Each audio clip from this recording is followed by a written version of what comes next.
सभी को मेरी ओर से सप्रेम जय श्री राम। आज हिंदी दिवस के पावन अवसर पर मैंने राष्ट्रीय हिंदू संगठन के सोशल मीडिया प्रभारी होने के नाते और एक भारतीय होने के गर्व के कारण हमारी मातृभाषा हिंदी के सम्मान के लिए आपसे विचार साझा करने चाहिए। हिंदी हमारी राष्ट्र की आत्मा की अभिव्यक्ति है, जिसने हमें हमारे सांस्कृतिक और ऐतिहासिक धरोहर से जोड़ रखा है।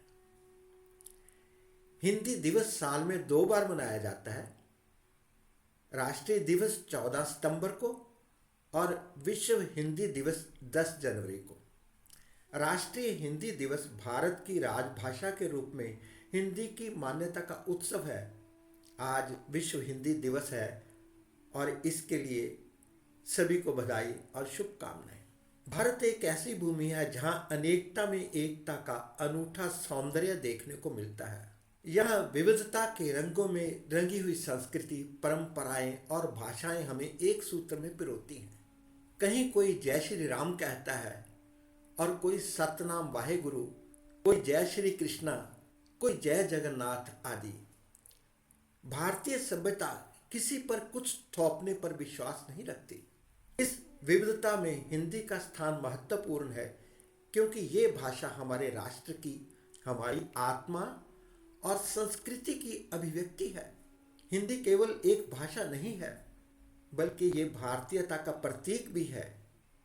हिंदी ने सदियों से हमारे इतिहास, संस्कृति और सामाजिक जीवन को आकार दिया है। ये हमारे विचारों, भावनाओं और संवेदनाओं को व्यक्त करने का सशक्त माध्यम है। भारतीय समाज में हिंदी का वही स्थान है जो आत्मा का शरीर में है। हिंदी का संबंध संस्कृत से बहुत घनिष्ठ और गहरा है। संस्कृत, जिसे देववाणी कहा जाता है, हिंदू धर्म और भारतीय दर्शन का आधार है। यही भाषा हिंदी की जननी है, जिससे हमें अनेकों शब्द, विचार और साहित्यिक धरोहर प्राप्त हुई। संस्कृत से ही हिंदी का विकास हुआ और इसकी जड़ें संस्कृत में ही हैं। हिंदुत्व के सभी शास्त्र भी संस्कृत में लिखे हुए हैं। ऋग्वेद में कहा गया है, ऋचो अक्षरे परमे व्योमान यस्मिन देवा अधि विश्वे निषिदो। इसका अर्थ है कि परम अक्षर में स्थित ऋचाएं अर्थात मंत्र है, जिसमें देवता निवास करते हैं। यह श्लोक दर्शाता है कि शब्दों का महत्व और उनकी पवित्रता हमारे जीवन में कितनी महत्वपूर्ण है। हिंदी भी इन संस्कृत शब्दों और विचारों का आदान प्रदान करती है। मनुस्मृति में कहा गया है, वाग्वय शरीरनम प्रधानम युक्तम। इसका अर्थ है कि वाणी ही शरीर से श्रेष्ठ मानी जाती है। हिंदी भाषा भी इस वाणी की महिमा का विस्तार है, जो हमारे विचारों और भावनाओं को अभिव्यक्त करती है। हमारी संस्कृत और हिंदी भाषा हमें ये सिखाती है कि हम अपने आप को बेहतर तरीके से समझ सकें और अपनी सांस्कृतिक धरोहर को संजो कर रखें।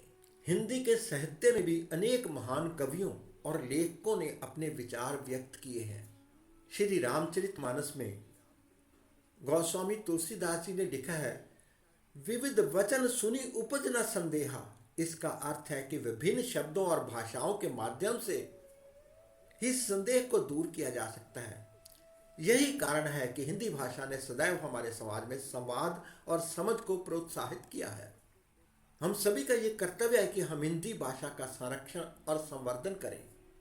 हमें इसे सीखना और सिखाना चाहिए और इसे दैनिक जीवन में अपनाना चाहिए। इससे हम सबको हिंदू शास्त्रों के संबंध में ज्ञान प्राप्त होगा।